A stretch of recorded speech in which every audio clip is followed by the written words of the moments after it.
What's happening, folks? It's your boy Jack Slack, Fights Gone By podcast episode 140, and I bet you didn't think I'd do it, but I did. Despite fuck all going on this weekend, I am ploughing ahead with the podcast. It may be a 15-minute podcast, we'll see, but we'll get into it.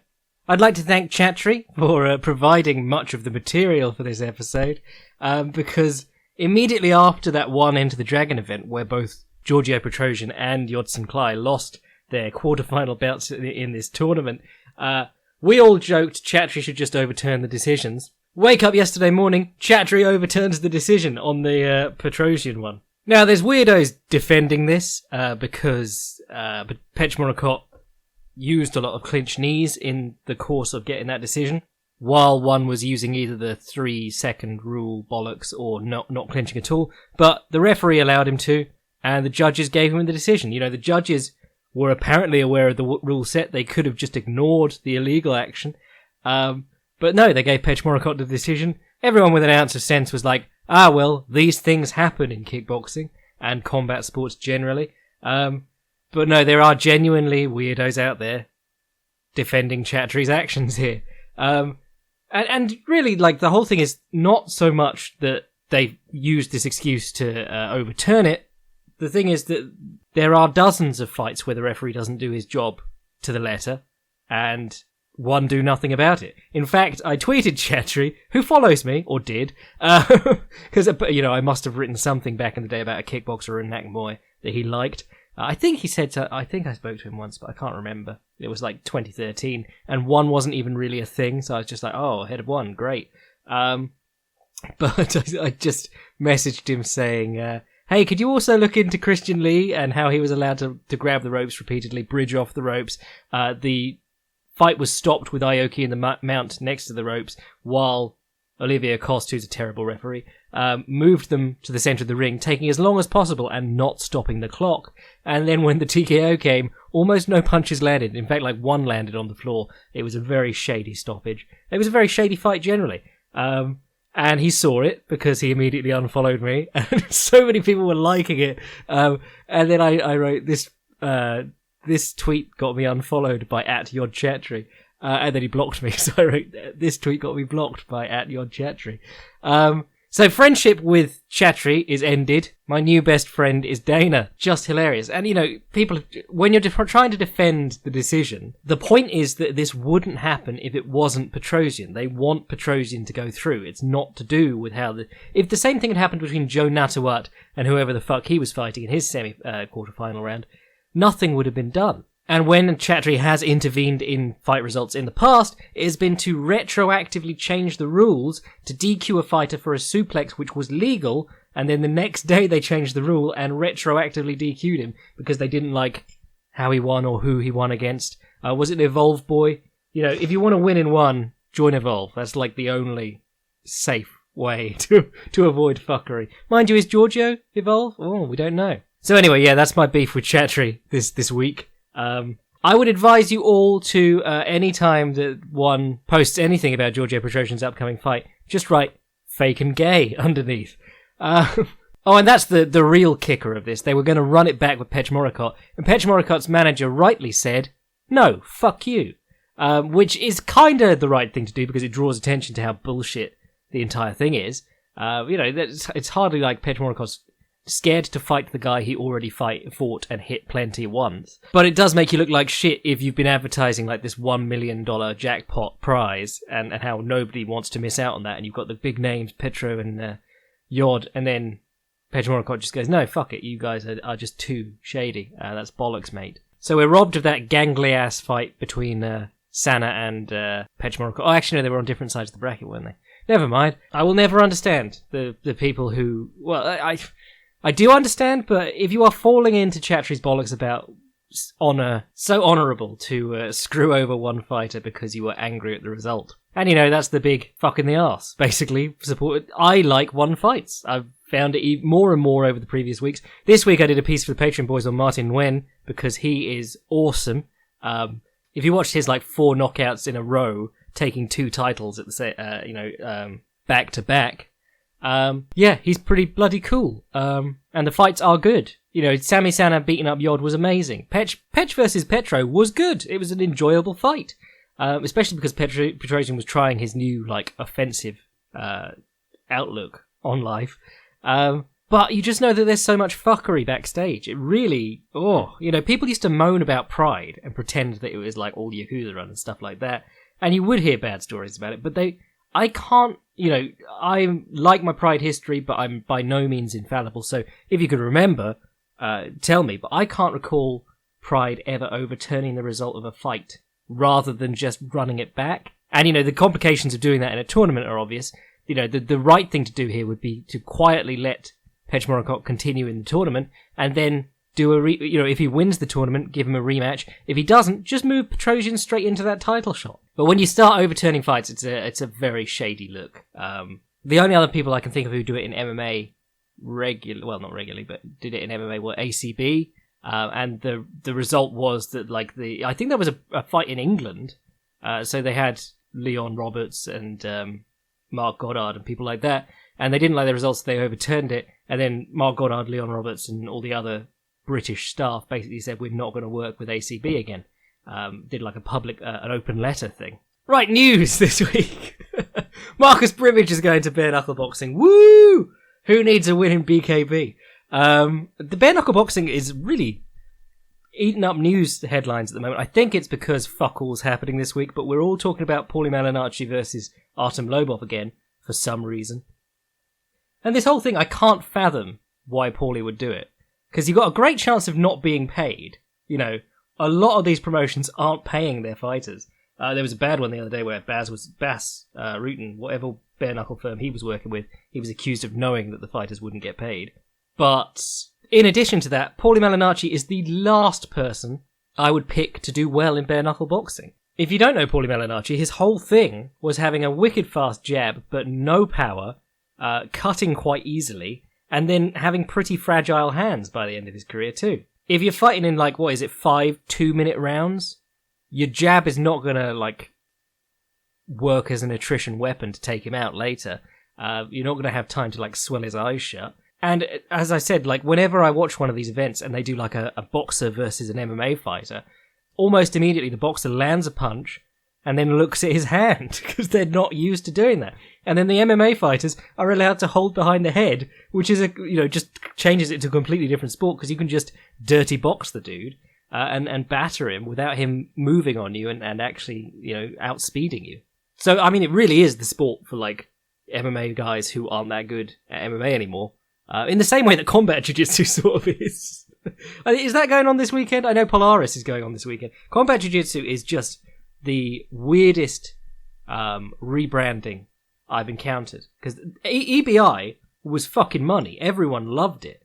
There are now, there are competitions in the UK at least. I don't know if there are in America. But you can go to competitions with, on the poster it will say, so-and-so match, EBI rules. Because everyone agreed, wow, these rules are actually really fun. Let's do more of this. And then Eddie Bravo was like, nah, I'm actually going to do combat jiu-jitsu now, which almost no one enjoys, because it's just bad MMA. It was interesting when they were saying the purpose is for jiu-jitsu savants who are going to transition into MMA. And we were going, yeah, Gordon Ryan in a heavyweight combat jiu-jitsu tournament. That sounds pretty fun. And then Gordon Ryan was like, actually, why would I get myself brained for the chance of winning some money when I can go to one and negotiate a hefty contract like Gary Tunnen did? So what happens is you get old MMA fighters and guys like Barrett Yoshida, who was he a Shuto champion? But he competed extensively in MMA back in the day. He's a legend in the no-gi grappling circuit and the gi actually. But he's 40-something years old and he's taking on other guys who are just too knackered for MMA now. So it's a super weird move that Eddie Bravo decided to do that when everyone loved the thing that he was previously doing. I've heard lots of theories he wanted his guys to actually be able to win, but I don't think the Martinezes or the 10th Planet guys, have they won anything in combat jiu-jitsu? They're always fun in Quintet and things. Quintet is where it's at. Quintet is my favourite use of the grappling, or the submission only rather, format. If you haven't seen Quintet, you get 4 teams of 5 or whatever to make a tournament. But it's in teams of 5. you have like various weight classes on your team. Not like that 5 versus 5 MMA where you have to have like a total that your weight comes to. Wait, was that the 5 versus 5 MMA? Because I remember seeing guys who were like, it was a team of 170 pounders versus this team of Polish 210 pounders. They just got smashed. But yeah, Quintet, you have a team, various weight classes, and you basically just run through. Basically, it's winner stay on, king of the hill stuff. And if you go to a draw, you both fuck off because nobody wants to see you do more boring stuff. So it's pretty bloody great. And if you haven't seen Quintet 3, Gordon Ryan rocks up as a last-minute replacement, basically, as a guest on Uriah Faber's team, and just submits his way through like 5 different guys in 2 different rounds of the competition. It's really incredible. So that is an amazing way to do submission grappling. But Polaris is on this weekend, and they're more in like the super fight business, which is also good. But actually, if you've watched any of their preview stuff, the like whatever the Road to Polaris is called, that's always good quality stuff too. You get to hear from people like Keenan and Craig Jones and various others. Can't remember what I was talking about there. Combat Jiu-Jitsu. Oh, Bare-knuckle. Yeah, Marcus Brimage is going to Bare-knuckle.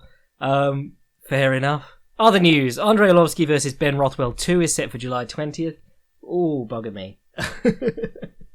I mean, Ben got better since their first meeting, but Andrei Arlovsky was really on top form for their first meeting, and now Arlovsky is just... I mean, people keep complaining about him losing these decisions, but who is watching them? Like, he just leans on people now. It's so boring.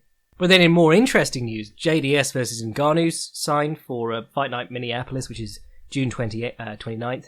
And that I'm looking forward to, because you've got Ngannou, who is a big, powerful counterpuncher, who really does counterpunch well, finds his openings well. But JDS, he doesn't... The thing that he found with Stipe was, the jab and the threat of the jab and the feints really threw him off. There's only so many times you can go to swing at the guy if he flinches, especially if you're loading up with everything as you do it. So I'll be interested to see how JDS and, the body jab to the overhand, that's basically it, the right straight to the body and things like that, can bother Ngannou. I'd have him working on just jabbing and doing the shoulder fake and then into the jab and just working on stuff like that, because that's the stuff that's going to drive Ngannou nuts. For Ngannou, I'd be trying to make it a brawl, to be honest. JDS certainly isn't infallible, but then you don't really see Ngannou crowding people. He really is more the counterpunching sort, which is part of what makes him so dangerous at heavyweight. JDS is the kind of guy who almost anyone, if they turn it up against him and get him to the fence, they can operate that game plan because he has such a glaring error or glaring flaw in his game. Actually, JDS, on the subject of that, we were talking about this in the Martin Nguyen piece that I just wrote for the Patreon boys. Both of them, when they hit the fence, they do a nice... JDS added it recently to try and mitigate his problems there. They step out with their left foot and start circling off in a southpaw stance so that they can come back with the left hand from from behind. It's their power hand then.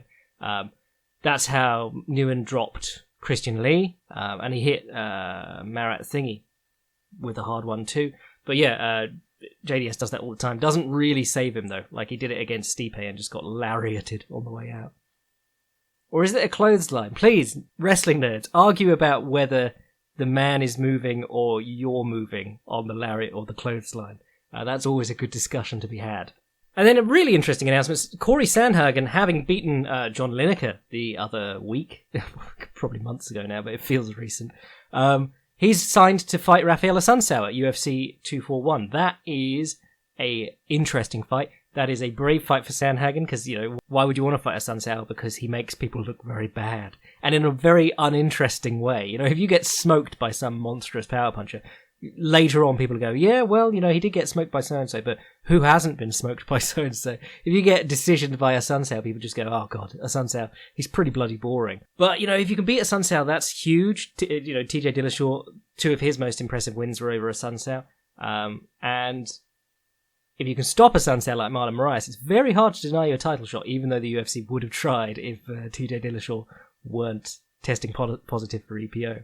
I like the sound of that. That sounds great, because Assunção's thing really has been being so awkward that guys really drop in activity against him in striking, whereas Sandhagen, very good at pushing forward and working in combinations from even the very start of the fight. And then one last bit of news, or rather fight announcement. Rina Kubota is going to Bellator to fight Lindsay Van Zandt. No relation to Paige Van Zandt, apparently. But that's pretty cool. That continues the theme of cooperation between Bellator and Rising, which is really good because, the UFC and ONE are both putting on events like every week, or, it averages out to like every other week. Bellator and Rising really... Well, I mean, Bellator puts on some like smaller events, but numbers them the same as their big events. But, they're not quite as active as ONE, which seems like every week, sometimes twice a week. So working together is a good shout for them. I mean, Rising really aren't very active. They have like 4 events a year. But they're always good fun. So, yeah. In terms of previews for this weekend, what do we got going on? Okay, I'm looking at the upcoming events calendar on the Reddit. And we got Pancrase 305. Who's on this? Oh, Mamoru Yamaguchi. Fucking hell, Mamoru Yamaguchi's still around. That guy was the number 1 flyweight in the world back when flyweight wasn't really a weight class. But he was really good fun. And Akihiro Gono's back too. What the fuck? Ooh, he's working at 36 and 23 now. He should have retired a long time ago. So Pancrase, home with the weird and the old. You got TKO 48, which is the Canadian promotion, which I sometimes call TLC by accident. Not really anything to note, but Cyril Gane is fighting in the main event. He's their current heavyweight champion. Fairly big dude, but really interesting striker. Had success as a kickboxer, very bouncy, enters on like bounce, right hand lead, and then goes straight into double collar tie and starts kneeing dudes. I mean, the last dude I saw him against was just a big fat guy. So it's one thing to look incredible against nobody. It's another thing to look incredible against somebody. But the last guy he fought was 7-0, and Gane was only 1-0 at the time. Gane's 2-0 now. He's fighting a guy called Roger Souza, who's 8-1. But again, heavyweight records. We have no idea what they mean. LFA 67. Don't know anyone on that card. So, you're getting the point here. There's not an awful lot going on. Fortunately, next week we have UFC Gustafsson versus Smith and also Rising 16. Sadly, that Rising doesn't have Kyoji Horiguchi on. Anyway, let's do a couple of questions. Hey Jack, following the whole Christian Lee debacle, how would you feel about MMA rules changing to allow fence/rope grabs? It would make takedowns very difficult, obviously, but it would stop all the ambiguity of any time it happens. Cheers from Connor, not McGregor, I presume. Though he would be in favour of more fence grabbing.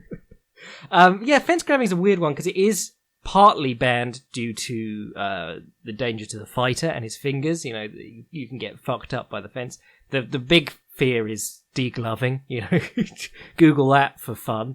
But also it would make cage work very static. If you can imagine one of those tedious fence wrestling matches that fans tend to hate more than anything, and then imagine that the guy with his back to the center of the cage could just grab hold of the fence and then stay there kneeing the leg or whatever. Maybe you'd have refs more keen to break clinches up, but it would really, I feel, stagnate the clinch fighting game. The great thing about ropes, of course, is that you can get away with a good deal of grabbing just by putting your elbow over the ropes. That was a Fedor favourite. I mean, Christian Lee was doing it the other night, but he was just grabbing because they let him get away with grabbing. So he didn't really care about it. But that putting your elbow over the top of the rope so that it holds you up is a classic. I mean, we always talk about Sakuraba putting his head through the ropes, which was awesome when he was in that fight that Royce Gracie specifically requested no rules for. But really does get annoying once you see every Japanese MMA fighter try it. It gets kind of annoying that a guy can just sort of it's like if you could pop your head out through a cat flap in the cage to avoid being hit. One of the interesting ones, before they banned cage grabbing, or fence grabbing rather, was Don Fry versus Mark Coleman, because obviously Mark Coleman, both really good wrestlers, but Mark Coleman a whole nother level of wrestler, and also Mark Coleman outweighed him by 40, 50 pounds. But when Mark Coleman took down Don Fry, he was able to just reach backwards over his head and pull himself up on the fence, which was really impressive, but then he couldn't do it again afterwards. The next time he was taken down, he just couldn't do it. In modern MMA, maybe you only need to get up once. Maybe you've been taken down in the third round, you were playing a blinder, but, Ronda Rousey caught you with your head and arm, having done 2 rounds of amazing Holly Holm evasion, and you need to get back to your feet to continue your game plan, then, it would be cool to be able to just grab the fence and heave yourself up. I mean, grabbing the fence on the floor or whatever, I can't imagine it making the top game any more static than the sitting on the ankles, which you see a lot of guys do. Fair play to Habib, he actually does work from there quite well, but a lot of guys like Mayhem Miller did it to Jake Shields did it to someone else, Josh Thompson did it to KJ Noons, Jason Miller did it to Michael Bisping, that what we call laming it out. Johnny Hendricks did it to Robbie Lawler in their second fight. That's not really any different to grabbing the fence in terms of negative effect on the game. So who knows? Maybe we allow it for one event. This is the thing, I actually quite like changing up the rules for like one card. Like when Dream did one event in a cage where they had that big white cage, which was really cool. Or when like one goes back and forth between the cage and the ring. The only problem is that it does, if you're using multiple rule sets, which is why we're in this Petch Morocott versus Giorgio Petrosian mess. If you're using multiple rule sets, it's quite easy to lose track of what's legal and what's not. But I think when you get to the highest level of the sport, you should just be able to say, no, I want to agree my own rules. Like Tyrone Spong that time, where he defended a Muay Thai world title against Nathan Corbett on the condition that Nathan Corbett not use his elbows. Well, yeah, it's a Muay Thai world title, but we're actually going to be kickboxing, but with wrestling. I think that'd be great if 2 dudes were just like, yeah, no, I'll allow headbutts. Let's have them. Gentleman's agreement to headbutt. Anyway, cheers, Connor. I just rambled bollocks for a while there. To the Bobby Knuckles of jokes and chuckles. That's good.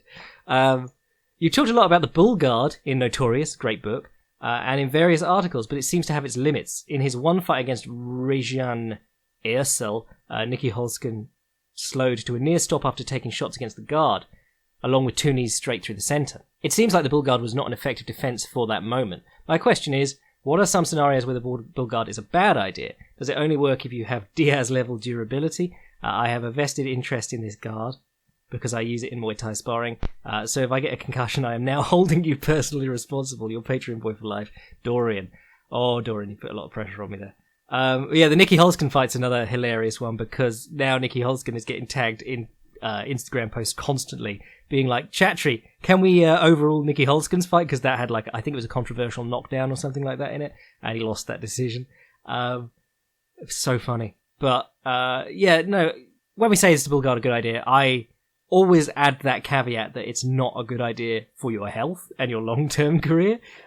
Really, I don't think, unless you are at a massive disadvantage already, and you're really struggling to work someone out, I would say avoid any sort of covering up, if possible. You want to be using your movement and distancing and timing, or your pressure, or whatever, to make a scientific advantage for yourself in exchanges. Covering up and coming back is that's entry level striking, and I think everyone should be striving to do better than that, because that's how you keep yourself safe, not only in the fight but over the long term. The covering up and returning thing is really interesting, because people were talking about Robin van Roosmalen this week, and I went into the Reddit thread just announcing that it was that video of him and Michael Johnson kicking the shit out of each other. But I was pleasantly surprised to see a lot of people in that Reddit thread being like, this guy has an amazing kickboxing record, but he has possibly the worst style in terms of kickboxing to MMA adjustment that you could imagine. Because his style is just to cover up with the big gloves and then come back with combinations. Basically, he feels the punches on himself and then comes back with combinations. And yeah, I could see that being very difficult to apply in MMA if you're dealing with guys who, Justin Gaethje makes it work, but you're still getting hit a lot. Justin Gaethje, he has been wobbled a few times, but he's got a good chin because he gets hit a lot. And he still moves his head and stuff. He's trying to become less hittable. And he always has the threat of the wrestling. So when he's moving his head, guys have to think a little bit. They can't just open up on him, regardless. It'll be tricky for Van Roosmalen to come over and adapt that. But yeah, I mean, the problems with Bull Guard stuff is... when we're talking about the Bull Guard, we mean forearms high, head low, just making a cage around your head of bone. And taking punches on the forehead and the top of the head rather than the face. So yeah, when you describe it like that, pretty obvious that it's not great for your long-term health. But it does make you susceptible to people turning over elbows on you, to slice you up. There is a degree of susceptibility to the uppercut because you're not upright. You pulled your chin down and you've got your forehead projected, so the front of your face is in danger of uppercuts, and likewise knees coming up through the center. I think when you talk bull guard, you've got to think like Diaz versus Conor 1 is a really good example of Conor's like teeing off on him, and then he comes in for like a combination, and Diaz takes a couple on his guard, then moves in and like bumps into Conor's chest, and then moves out again. And it's that crowd, it's like smothering and then leaving distance. It's always about being in motion. I think if you just hold your guard up and expect it to work, it's very, very tricky. And if you're just following a dude around with your guard up, it's also very, very tricky. Really, I would say the bull guard is for making the best of a bad situation. And even then, I'm more of a fan of the cross guard, but you are leaving your body even more exposed. I mean, the body's pretty exposed if you've got your forearms high to begin with, but if you've got your elbows up as well, you're pretty exposed body-wise. I think the thing is, like, especially when you've moved to 4-ounce gloves, there isn't any guard that's going to cover you up. You know, in boxing, maybe the stonewall / Philly shell / whatever you want to call it, because there are so many illegal targets in boxing, you really only have the front half of the top half of the body and only the front half of that. And even then, you know, hitting you on the arms isn't scoring. I mean, you can hurt people, like in terms of Rocky Marciano, just thudding against people's arms for 20 minutes before they drop their arms and he hits them in the head. But the amount of targets in boxing are pretty small, and that stance is set up entirely to deny those two targets, the head and the front of the body.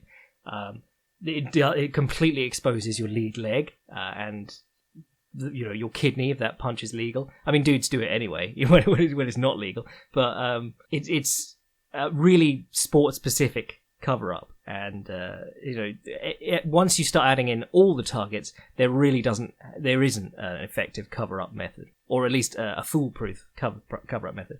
It's like going out in a rainstorm with an umbrella. You're dealing with the rain, but as soon as a bit of wind or a car drives by through a puddle, there's going to be stuff coming in from other angles, and you've got to move the umbrella, but then there's still rain coming from above you. So really just for making the best of shit situations. Right, frankly, I'm amazed that I got this much content out of what's not going on this weekend. So thank you, Chatri. And I guess we'll call it a day there, and we'll come back Monday and talk about whatever I've been watching over the weekend, which is probably all these things like LFA, Cyril Gaines fight, and TKO.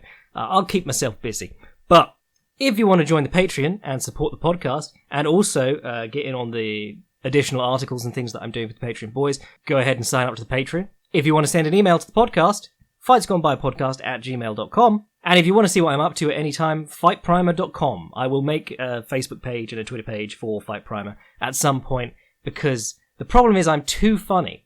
And so people only see my funny tweets and Facebooks, and then they complain that they never see the articles. So I will make something just to post the articles on. Anyway, I'm your boy Jack Slack. Thanks for dealing with the fact that there's nothing going on this week, and if you got this far and listened to it, even though fuck all's happening, well done. I will catch you on Monday. Cheers!